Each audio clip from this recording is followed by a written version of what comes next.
إن الحمد لله نحمده ونستعينه ونستغفره ونعوذ بالله من شرور أنفسنا ومن سيئات أعمالنا من يهد الله فلا مضل له ومن يضلل فلا هادي له وأشهد أن لا إله إلا الله وحده لا شريك له وأشهد أن محمدا عبده ورسوله صلى الله عليه وعلى آله وصحبه وسلم.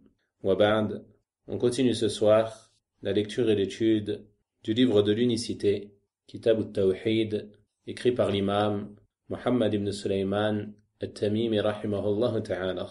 Nous en sommes aujourd'hui au chapitre 33, dans lequel l'auteur rahimahullah ta'ala nous parle d'un sujet très important pour le croyant, qui est la confiance en Allah subhanahu wa ta'ala. Et ceci fait partie des adorations les plus immenses. C'est pour cela que l'auteur, rahimahullah ta'ala, a mentionné ce chapitre dans ce livre. Car le tawakkul, le fait de placer sa confiance en Allah subhanahu wa ta'ala, c'est une adoration. Et étant donné que c'est une adoration, il est obligatoire de la vouer exclusivement à Allah subhanahu wa ta'ala, et il est strictement interdit de la vouer à autre que lui. Car, comme on a dit, l'adoration, c'est un droit exclusif d'Allah subhanahu wa ta'ala.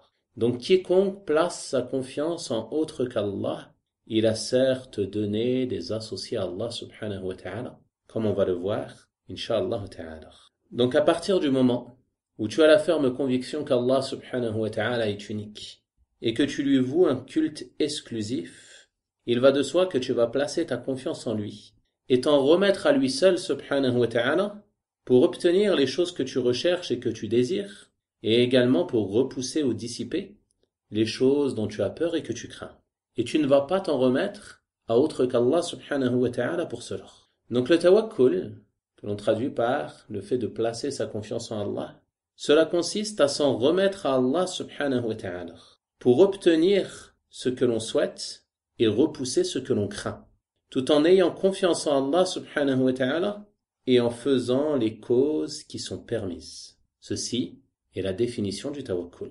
S'en remettre à Allah subhanahu wa ta'ala pour obtenir ce que l'on souhaite et repousser ce que l'on craint, en ayant confiance en lui subhanahu wa ta'ala et en faisant les causes qui sont permises. On voit donc à travers cette définition que le tawakkul, il repose principalement sur deux choses. La première est d'en s'en remettre à Allah subhanahu wa ta'ala, et ce de manière réelle et véridique. Et la deuxième chose, c'est de faire les causes qui sont permises. Par conséquent, celui qui, par exemple, va faire des causes et va s'en remettre à ces causes, c'est-à-dire que, principalement, il s'en remet et se repose sur les causes qu'il accomplit. Alors celui-ci, sa confiance en Allah subhanahu wa ta'ala est affaiblie. Car c'est comme s'il avait fait de la cause la base sur laquelle il pouvait se reposer pour obtenir ce qu'il souhaite et repousser ce qu'il craint. Donc pour concrétiser la confiance en Allah subhanahu wa ta'ala, tu dois faire les causes, mais tu ne dois pas t'en remettre à ces causes. Tu dois avoir la ferme conviction que ces causes ne sont que des moyens pour atteindre ton but. Et tu t'en remets à Allah subhanahu wa ta'ala qui est celui qui a créé ces causes et qui te les a facilitées. Et tu sais que toute chose est entre ses mains subhanahu wa ta'ala. Inversement, celui qui s'en remet à Allah subhanahu wa ta'ala mais qui ne fait pas de cause, alors celui-ci, son comportement, il s'oppose à la sagesse d'Allah subhanahu wa ta'ala. Car Allah, il a donné pour chaque chose une cause. Donc celui qui prétend s'en remettre à Allah subhanahu wa ta'ala mais qui délaisse toutes les causes, alors son agissement s'oppose à la sagesse d'Allah subhanahu wa ta'ala. Car Allah subhanahu wa ta'ala, il a lié chaque chose à sa cause. Il est donc indispensable de faire les causes. Comme celui, par exemple, qui voudrait avoir des enfants et qui dit « Je place ma confiance en Allah subhanahu wa ta'ala pour avoir des enfants », mais il ne se marie pas. Il n'y a pas de doute que son comportement est contraire à la sagesse d'Allah subhanahu wa ta'ala. Il n'a aucun sens. Pour atteindre cet objectif, il est indispensable qu'il fasse les causes. En l'occurrence ici qu'il se marie. Puis ensuite, il ne s'en remet pas à cette cause.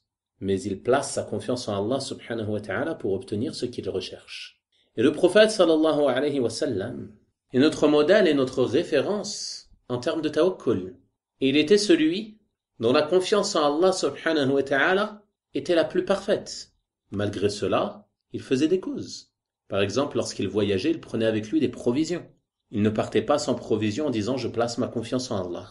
Également, lorsqu'il se rendait à des batailles, il prenait des armes, des munitions, de quoi se protéger. Lorsqu'il est parti à la bataille de Uhud, il avait 2 boucliers, sallallahu alayhi wa sallam. Également, lorsqu'il a fait la hijra, il a pris avec lui un guide pour lui indiquer le chemin. Et tout ceci fait partie des causes. Et ceci ne s'oppose en rien au tawakkul. Au contraire, cela fait partie de la concrétisation du tawakkul. Que tu accomplisses les causes pour atteindre ton objectif. Mais tu ne t'en remets pas à ces causes. Tu as la ferme conviction que ce ne sont que des moyens et que tout est entre les mains d'Allah subhanahu wa ta'ala. Et le tawakkul, comme l'ont dit les gens de science, il représente la moitié de la religion. En effet, médite sur ce verset immense que tu récites dans chacune de tes prières. Iyyaka na'bud wa iyyaka nasta'in. C'est toi seul que nous adorons et c'est de toi seul dont nous demandons l'aide. Tu demandes donc l'aide d'Allah subhanahu wa ta'ala en t'en remettant à lui afin de pouvoir l'adorer. Car si Allah subhanahu wa ta'ala ne t'aide pas à l'adorer, tu ne pourras pas concrétiser ce but. Tu demandes donc son aide et tu places ta confiance en lui subhanahu wa ta'ala. Allah subhanahu wa ta'ala dit dans un autre verset « Fa'budhu wa tawakkal alayh » Adore-le et place ta confiance en lui. Et ceci nous indique qu'il n'est pas possible de concrétiser, de réaliser l'adoration si ce n'est en plaçant notre confiance en Allah subhanahu wa ta'ala. Et ceci implique nécessairement le fait d'implorer son aide. Car celui qui est abandonné à lui-même, celui qui est abandonné à sa faiblesse, à son incapacité, il n'y a pas de doute qu'il ne sera pas en mesure d'accomplir quoi que ce soit parmi les adorations. Donc quand tu adores Allah subhanahu wa ta'ala, tu dois être conscient que tu n'arrives à l'adorer que par son aide subhanahu wa ta'ala. Et quand tu vas pour accomplir une adoration, tu fais donc les causes pour accomplir cette adoration et tu implores son aide et places ta confiance en lui subhanahu wa ta'ala. Ainsi tu obtiendras la récompense de cette adoration avec en plus la récompense du tawakkul, la récompense du fait d'avoir placé ta confiance en Allah subhanahu wa ta'ala. Mais malheureusement, la plupart du temps, beaucoup d'entre nous ont raison de la faiblesse de notre confiance en Allah subhanahu wa ta'ala. Nous ne sommes pas conscients de cela lorsque nous accomplissons nos adorations. Et nous ne sommes même pas conscients de cela lorsque nous accomplissons des actes ordinaires. Nous n'avons pas conscience que sans l'aide d'Allah subhanahu wa ta'ala, nous ne serions pas capables d'accomplir cela. Mais bien souvent, on se laisse tromper par les causes apparentes. Et on pense que si les causes sont présentes, alors on pourra accomplir telle ou telle chose. Mais que si les causes sont absentes, cela sera impossible.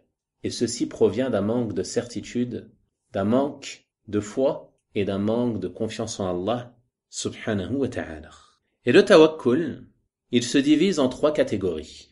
La première catégorie, c'est le tawakkul qui est une adoration, qui est accompagnée d'humilité et de soumission à Allah subhanahu wa ta'ala. Et il consiste à placer totalement et de façon absolue ta confiance en Allah subhanahu wa ta'ala, en ayant la ferme conviction que c'est lui qui apporte le bien et qui repousse le mal. Tu t'en remets à lui donc de façon complète, tout en étant conscient que tu es dépendant de lui et que tu as besoin de lui subhanahu wa ta'ala. Ceci est le tawakkul d'adoration, qu'il est obligatoire pour nous de ne vouer qu'à Allah subhanahu wa ta'ala. Et celui qui voue cette forme de tawakkul à autre qu'Allah subhanahu wa ta'ala, alors il a commis du shirk akbar, du polythéisme majeur qui le fait sortir de la religion de l'islam. Comme le font ceux qui s'en remettent aux vertueux parmi les morts et les absents, aux tombes et aux mausolées. Il souhaite avoir un enfant, il se rend auprès de cette tombe, auprès de ce mausolée, il invoque ce mort, lui demande de lui accorder un enfant, et il a confiance en ce mort, il place sa confiance en lui. Il a la conviction que ce mort est capable de répondre à sa demande. Et il n'y a pas de doute que ceci fait partie des formes les plus apparentes de polythéisme majeur. Et que celui qui se rend coupable de ce grave péché n'est pas musulman. Même s'il fait ses 5 prières, qu'il jeûne chaque jour et qu'il prie chaque nuit. Ceci ne lui est d'aucune utilité tant qu'il commet du polythéisme majeur. Donc cette forme de tawakkul, elle ne doit être vouée qu'à Allah subhanahu wa ta'ala. La deuxième catégorie de tawakkul, qui elle relève du polythéisme mineur, du shirk asghar, c'est de s'en remettre à une personne dans le but d'obtenir de quoi vivre, de l'argent, de quoi manger, ou autre parmi les choses. Si tu t'en remets à une autre personne, dans le but d'obtenir ta subsistance, comme un patron qui va t'employer, ou alors un riche qui va t'aider, et ainsi de suite. Si tu t'en remets à lui de sorte à ressentir une forme de sentiment de dépendance et de besoin de cette personne, de sorte à penser que sans lui tu ne pourrais pas vivre, que sans l'argent qu'il te donne, tu ne pourrais pas acheter à manger, que sans ce travail qu'il t'a donné, tu n'aurais pas de revenus. Alors ceci relève du polythéisme mineur. Et comme on l'a mentionné dans un cours précédent, telle est la situation de nombre de personnes qui ont ce sentiment de dépendance vis-à-vis des aides sociales qu'ils peuvent toucher dans certains pays, au point de penser qu'il n'est pas possible de vivre sans ces aides, oubliant que ceci n'est qu'une subsistance qui provient d'Allah subhanahu wa ta'ala. Donc on voit que cette forme de shirk, elle est très subtile, et qu'elle peut se retrouver chez beaucoup de personnes. C'est pour cela, comme on le dit depuis que l'on a commencé ce livre, qu'il est indispensable pour nous de sans cesse étudier le tawhid, afin de pouvoir le concrétiser, le mettre en pratique, et d'étudier le shirk, afin de pouvoir s'en écarter et s'en préserver. En effet, ce genre de paroles, elles sont courantes sur les langues de beaucoup de personnes. Ils ne se rendent pas compte de la gravité de cela. Comme ceux qui, lorsqu'ils obtiennent un travail à longue durée, un bon poste avec un beau salaire, ils pensent que sa subsistance est assurée. Et cet attachement à cet emploi, et le fait qu'ils se sentent dépendants de celui-ci, cela va le conduire à quoi? Cela va le conduire à tout faire pour ne pas perdre cet emploi, car il s'en sent dépendant.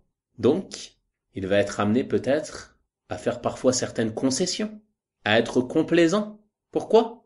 Car il a peur de perdre ce moyen d'obtenir sa subsistance. Et il se sent dépendant de cet emploi. Et ceci, comme on a dit, provient d'une faiblesse dans la foi, et notamment dans la certitude et la confiance en Allah subhanahu wa ta'ala. Car celui qui place réellement sa confiance en Allah subhanahu wa ta'ala, il ne se sent dépendant de personne parmi les hommes. Son employeur, il sait que c'est une cause qu'Allah subhanahu wa ta'ala a créée. Son salaire qu'il reçoit, il a la ferme conviction que c'est une subsistance qui lui provient d'Allah subhanahu wa ta'ala. S'il reçoit des aides, que ce soit par un État ou par une personne riche, des gens qui lui donnent l'aumône, il sait que cela provient d'Allah subhanahu wa ta'ala. Il ne se sent donc pas dépendant des gens, mais il a la ferme conviction qu'ils ne sont que des causes. Et sa confiance, il la place seulement à Allah subhanahu wa ta'ala. Et il sait que si Allah subhanahu wa ta'ala ne lui donne pas sa subsistance de cette manière, alors il lui donnera avec certitude d'une autre manière, il fera les causes légiférées pour cela. La troisième forme ou la troisième catégorie de tawakkul, c'est le fait de s'en remettre à une personne pour qu'elle accomplisse une tâche qu'on lui a confiée. Comme par exemple que tu confies à une personne la tâche de vendre des marchandises que tu souhaites vendre, ou alors de t'acheter une marchandise, et ainsi de suite parmi les tâches qu'on peut confier. Et en cela, il n'y a pas de gêne, incha'Allah ta'ala. Car tu ne t'en remets pas complètement à cette personne, mais tu lui confies seulement une tâche. Et tu ne te sens pas dépendant de cette personne. Et il n'y a pas de gêne en cela, incha'Allah ta'ala. Le prophète sallallahu alayhi wa sallam avait pour habitude de confier certaines tâches à certains de ses compagnons radiyallahu ta'ala anhum. Lors de son pèlerinage, il a confié la tâche à Ali radiyallahu ta'ala anhu de sacrifier ce qui lui restait de son offrande. Également, il avait confié la tâche à Abu Huraira de l'aumône, et ainsi de suite, parmi les tâches qu'il confiait à ses compagnons, sallallahu alayhi wa sallam, wa radiyallahu ta'ala anhum. Donc la différence entre cela et la catégorie précédente, c'est que celui de la catégorie précédente, il se sent dépendant de la personne qui a été la cause pour qu'il obtienne sa subsistance, de quoi manger, de quoi vivre, et ainsi de suite. Tandis que celui-ci, il confie simplement une tâche à quelqu'un, et il ne place pas sa confiance en lui. Il ne s'en remet pas totalement à lui. Il lui a simplement confié une tâche, et il attend de lui qu'il accomplisse cette tâche. Et il n'y a pas de gêne, incha'Allah ta'ala. On voit donc à travers tout cela que le tawakkul, il fait partie des rangs les plus élevés de l'adoration. Et qu'il est obligatoire pour nous de placer notre confiance en Allah subhanahu wa ta'ala en toutes choses. Pour tout objectif que tu souhaites atteindre. Que ce soit une adoration que tu souhaites accomplir. Tu places ta confiance en Allah subhanahu wa ta'ala et implores son aide afin qu'il te facilite. tout en faisant les causes pour accomplir cette adoration. Que ce soit pour une chose de la vie mondaine, tu souhaites obtenir de l'argent, tu fais les causes pour avoir un travail, faire du commerce ou autre parmi les causes pour obtenir cela. Et tu places ta confiance en Allah subhanahu wa ta'ala tout en implorant son aide. Et tu ne t'en remets pas à ces causes. Et parmi les choses les plus importantes qui vont t'aider à concrétiser le tawakkul, à placer ta confiance en Allah subhanahu wa ta'ala de façon absolue et de la meilleure manière, c'est le fait de connaître Allah subhanahu wa ta'ala, de connaître ses noms, de connaître ses attributs, d'avoir la certitude qu'Allah subhanahu wa ta'ala est capable de toutes choses, qu'Allah subhanahu wa ta'ala est le riche par excellence, al-Ghani, qu'Allah subhanahu wa ta'ala est le Seigneur de cet univers, qu'il administre tout dans celui-ci, qu'Allah subhanahu wa ta'ala est celui qui procure le bien et qui repousse le mal. Plus tu vas connaître Allah subhanahu wa ta'ala par ses noms et ses attributs, plus ta foi va augmenter, plus tu auras la certitude, plus tu pourras concrétiser la confiance que tu places en Allah subhanahu wa ta'ala.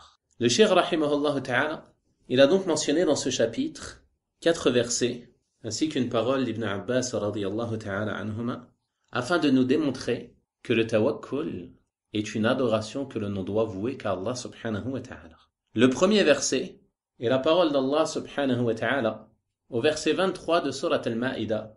وَعَلَى اللَّهِ فَتَوَكَّلُوا إِن كُنتُم مُؤْمِنِينَ. Et en Allah, placez votre confiance si vous êtes croyants. Médite sur l'ordre des mots dans ce verset. Et en Allah, placez votre confiance. Il n'a pas dit وَتَوَكَّلُوا عَلَى اللَّهِ et placez votre confiance en Allah. Mais il a dit وَعَلَى اللَّهِ فَتَوَكَّلُوا. Et en Allah, placez votre confiance. Les gens du tafsir ont expliqué que ceci nous indique que la confiance ne doit être placée qu'en Allah subhanahu wa ta'ala. C'est-à-dire, placez votre confiance en Allah et non pas en autre que lui. In kuntum mu'minin, si vous êtes croyant, c'est-à-dire que si vous êtes réellement croyant, alors vous placerez votre confiance en Allah subhanahu wa ta'ala. Ceci nous indique que le tawakkul, il fait partie de la foi. Et c'est même, comme l'ont mentionné les gens de science, une condition de validité de la foi. C'est-à-dire que celui qui ne place pas du tout sa confiance en Allah subhanahu wa ta'ala, et qui place sa confiance en autre que lui, comme on l'a dit, comme ceux qui placent leur confiance dans les morts et les mausolées, alors ceux-là n'ont pas du tout la foi et ne sont pas du tout croyants, car ils ont commis du shirk akbar, du polythéisme majeur. Quant aux croyants qui souffrent de certaines faiblesses et qui tombent dans certains interdits en raison de son manque de foi et de son manque de certitude, comme on l'a mentionné pour la deuxième catégorie de tawakkul, alors ce verset nous indique que son agissement s'oppose à la perfection de la foi.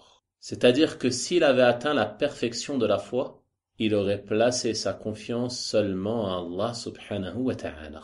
Ensuite, le Cheikh rahimahullah ta'ala nous a mentionné un deuxième verset, qui est le verset 2 de Surat Al-Anfal, dans lequel Allah subhanahu wa ta'ala nous dit إِنَّمَا الْمُؤْمِنُونَ الَّذِينَ إِذَا ذُكِرَ اللَّهُ وَجِلَتْ قُلُوبُهُمْ وَإِذَا تُلِيَتْ عَلَيْهِمْ آيَاتُهُ زَادَتْهُمْ إِيمَانًا وَعَلَى رَبِّهِمْ يَتَوَكَّلُونَ الَّذِينَ يُقِيمُونَ الصَّلَاةَ وَمِمَّا رَزَقْنَاهُمْ يُنْفِقُونَ. Les croyants sont ceux qui, lorsqu'on leur rappelle Allah, leur cœur frémisse. Et lorsqu'on leur récite ces versets, cela fait augmenter leur foi. Et en leur Seigneur, ils placent leur confiance, ceux qui accomplissent la prière et dépensent de ce que nous leur avons accordé. Ce verset, c'est un verset immense, dans lequel Allah subhanahu wa ta'ala nous donne les caractéristiques des vrais croyants. Car il commence ce verset en disant « Innamal mu'minun », c'est-à-dire les croyants ne sont que ceux qui remplissent les 5 caractéristiques suivantes. C'est-à-dire que pour concrétiser la foi et pour atteindre sa perfection, il est indispensable que tu te pares de ces 5 attributs qui sont mentionnés dans ce verset. Le premier, « Alladhina idha dhukira Allah wajilat qulubuhum » ceux qui, lorsqu'on leur rappelle Allah, leur cœur frémissent. C'est-à-dire qu'ils ont peur d'Allah subhanahu wa ta'ala, étant donné qu'ils le vénèrent. Et telle est la situation du croyant lorsque son âme a un penchant pour un péché, s'il se rappelle d'Allah subhanahu wa ta'ala, ou qu'on le lui rappelle, cela engendre en lui de la peur. Alors il délaisse ce péché, il s'en écarte et s'en éloigne.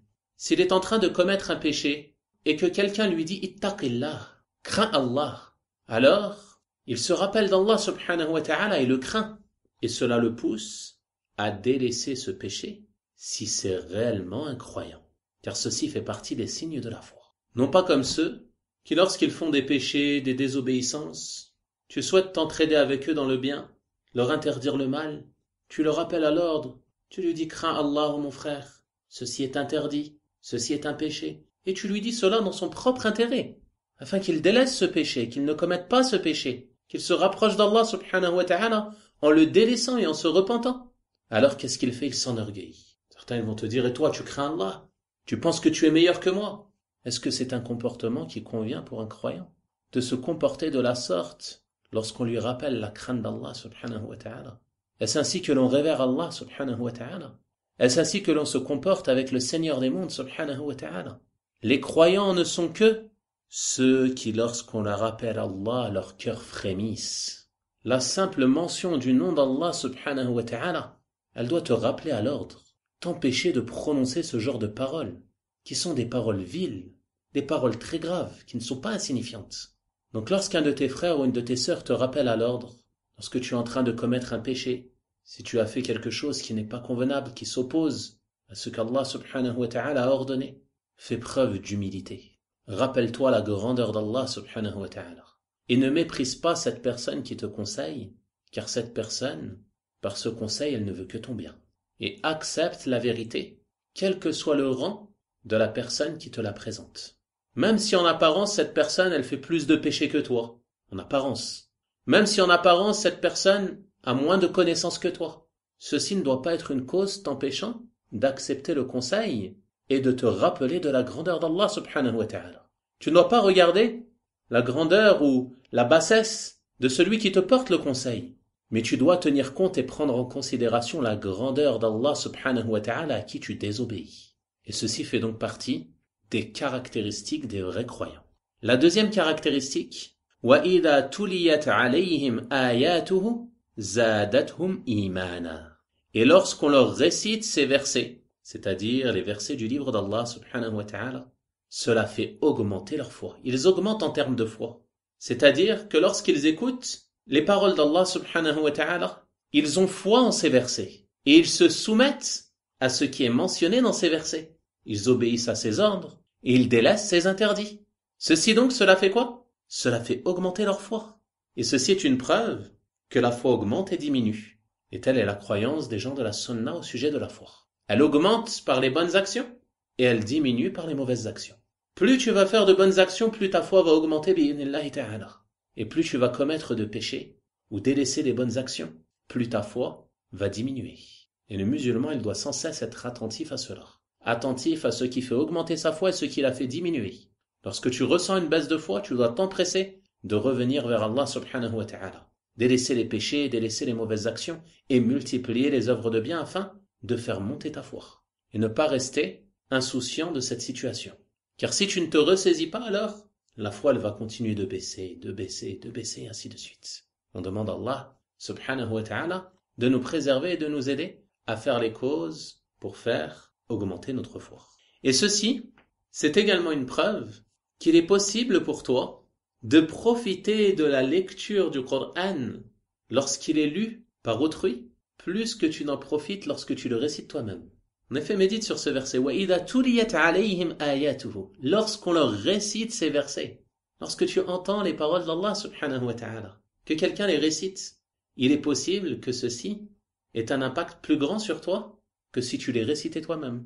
Et le prophète sallallahu alayhi wa sallam, il ordonnait parfois à certains de ses compagnons de réciter le Coran.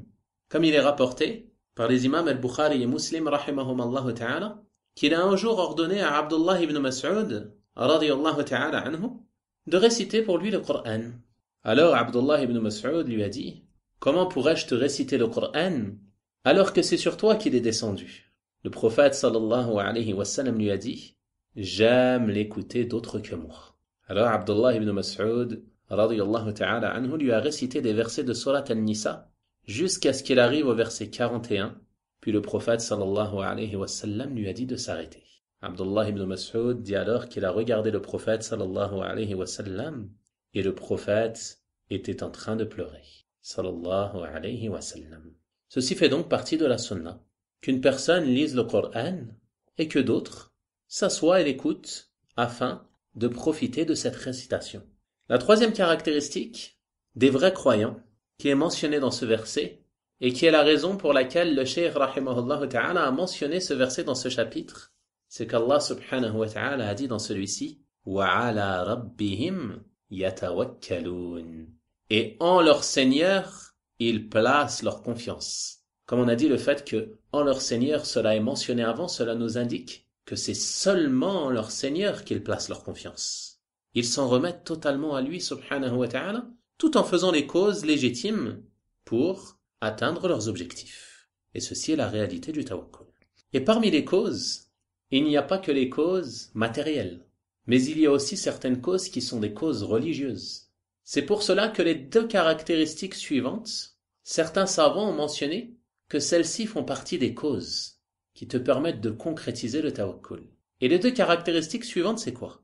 الَّذِينَ يُقِيمُونَ الصَّلَاةَ وَمِمَّا رَزَقْنَاهُمْ يُنْفِقُونَ. Ceux qui accomplissent la prière, c'est-à-dire qu'ils l'accomplissent de la meilleure manière, en remplissant ses conditions, ses piliers, ses obligations et en veillant à accomplir dans celle-ci ce qui est recommandé et à délaisser ce qui est détestable. Et qui dépensent de ce que nous leur avons accordé.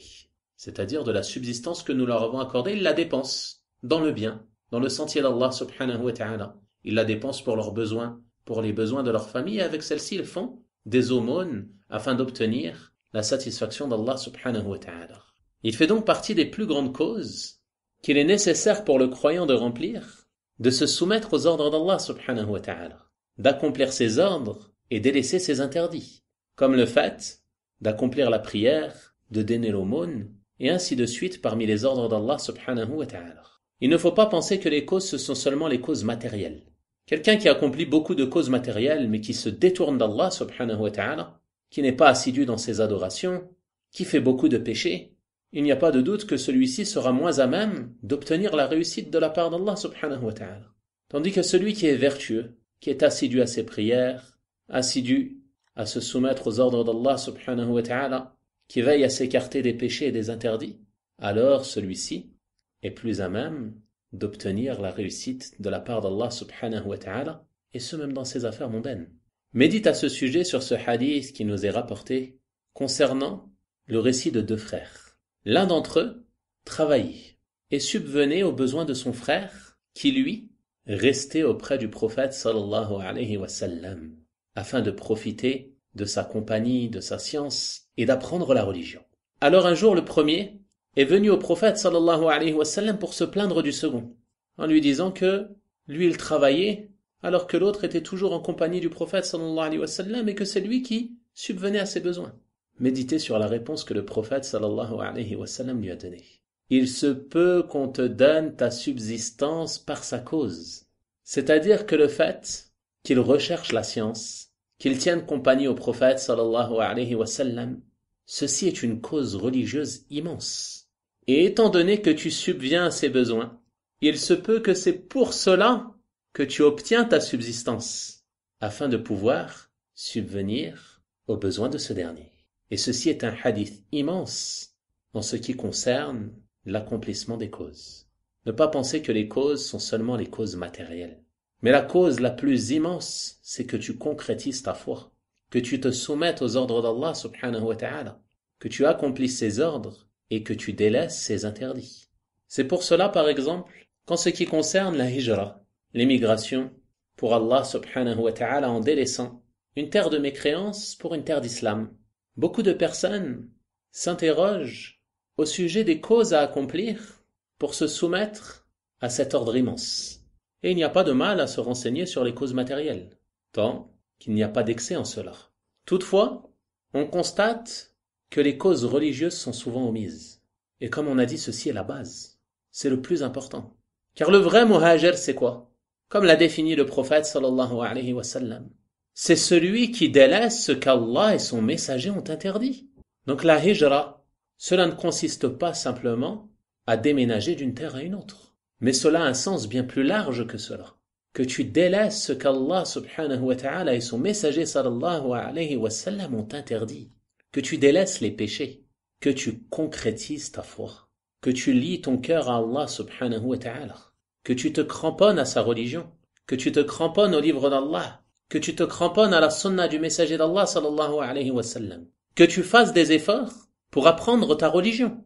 Pour évoluer dans celle-ci. Pour ne pas rester sans cesse au même niveau ou pire encore, à régresser avec les années. Car les causes religieuses, ce sont les plus importantes. Car plus ta foi va augmenter, plus tu auras confiance en Allah subhanahu wa ta'ala. Plus ta foi va augmenter, plus ta foi sera haute, plus ceci va te pousser à faire des œuvres de bien.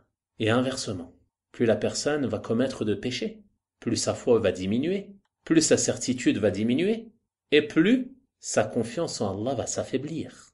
Il faut donc sans cesse se rappeler que la base est d'accomplir les causes religieuses et de faire suivre cela par les causes matérielles.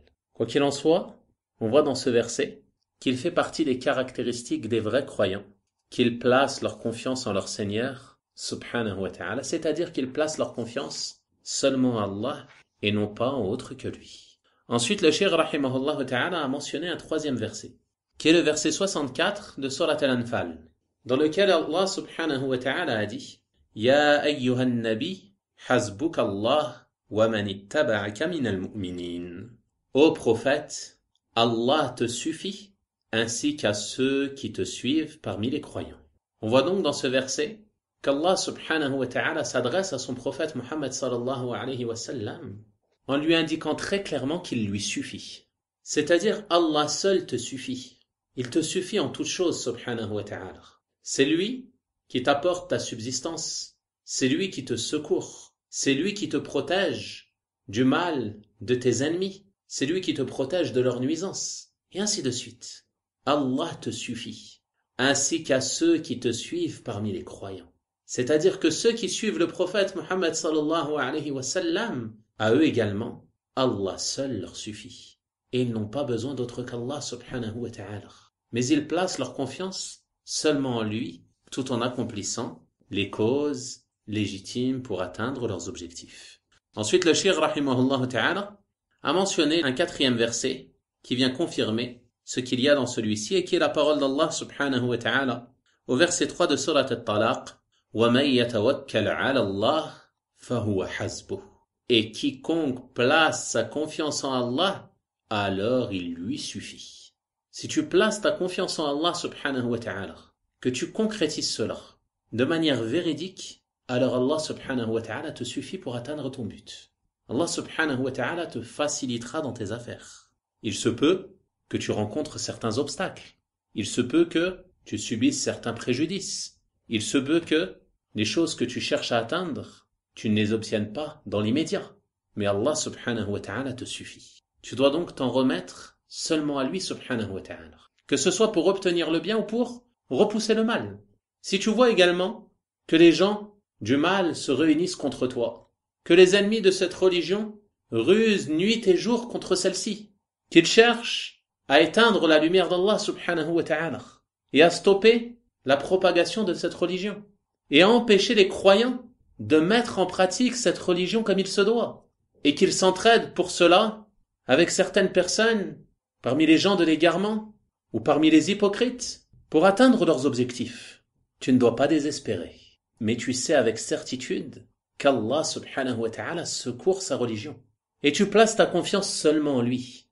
Tu n'attends rien, ni aide, ni secours de personne d'autre que d'Allah subhanahu wa ta'ala.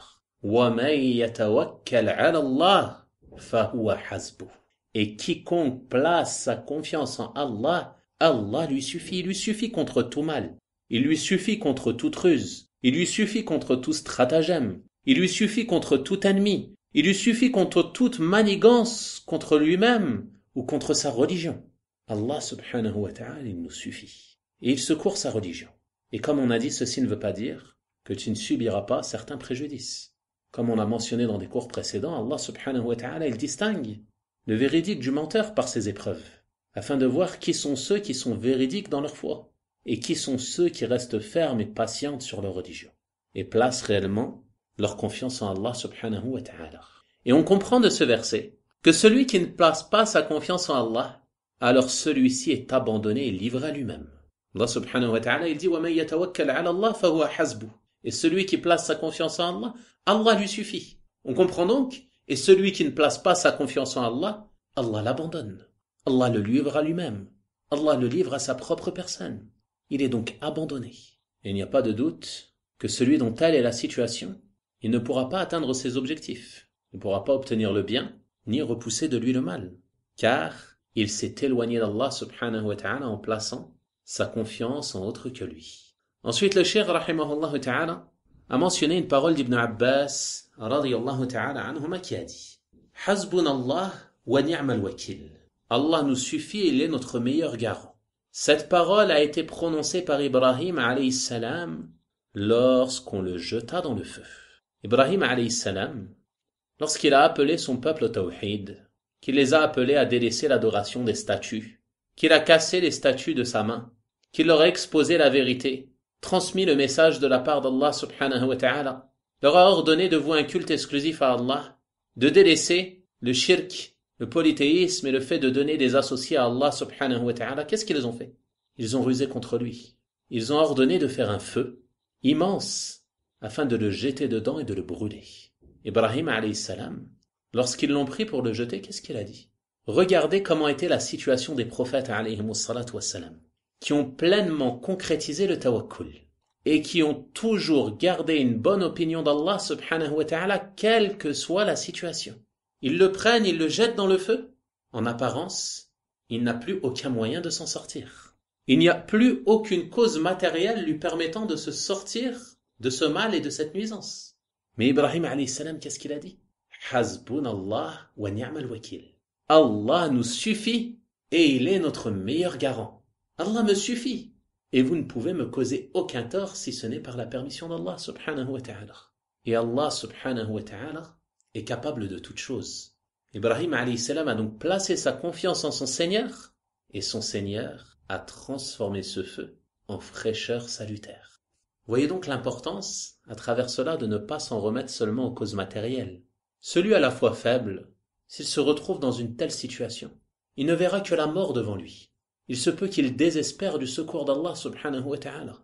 Certaines personnes, lorsqu'ils voient les épreuves s'accumuler, les difficultés augmenter, ils pensent qu'il n'y a plus d'issue, oubliant que toutes les choses sont entre les mains d'Allah subhanahu wa ta'ala et qu'Allah est capable de toutes choses.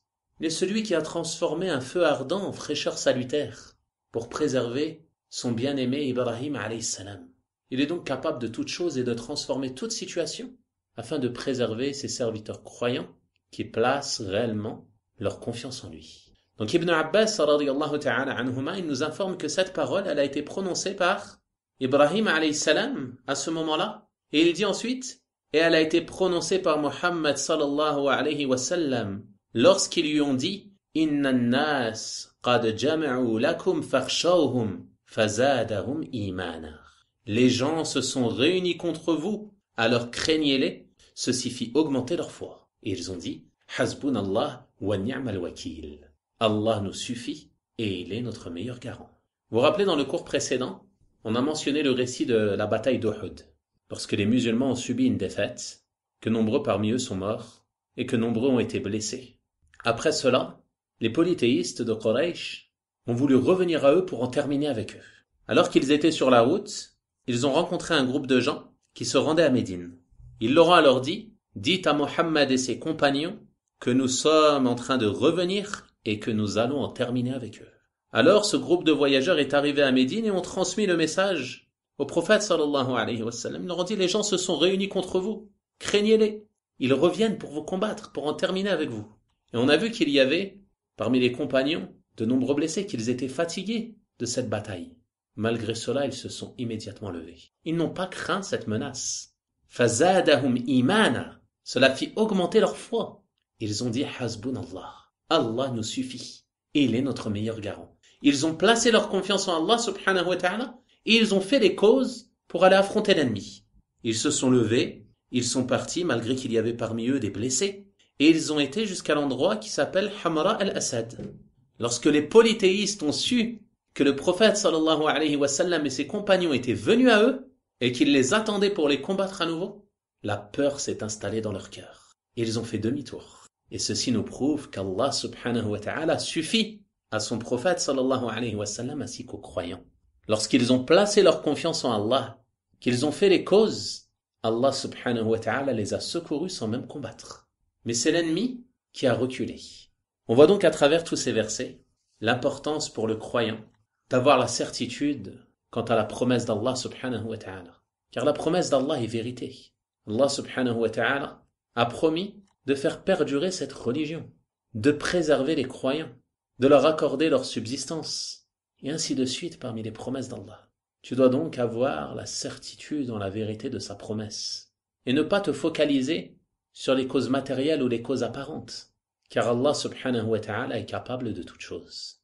Et c'est lui qui dirige tout dans cet univers. Il ne peut se produire que ce qu'Allah veut, et ce qu'il ne veut pas, il ne se produira pas. Le croyant doit donc placer sa confiance en Allah subhanahu wa ta'ala, s'en remettre à lui dans l'ensemble de ses affaires, tout en accomplissant les causes légitimes pour atteindre ses objectifs. On a donc terminé avec ce chapitre, et on verra dans le cours de demain un sujet qui est quelque peu lié à celui-ci et qui est aussi très important, et qui est le fait de ne pas se sentir à l'abri du stratagème d'Allah et de ne pas désespérer de la miséricorde d'Allah subhanahu wa ta'ala. On va donc s'arrêter là pour ce soir, incha'Allah ta'ala. Wa sallallahu wa sallim wa barik ala nabiyyina Muhammad wa ala alihi wa sahabatihi ajma'in walhamdulillahi rabbil alamin wa jazakumullahu khayra.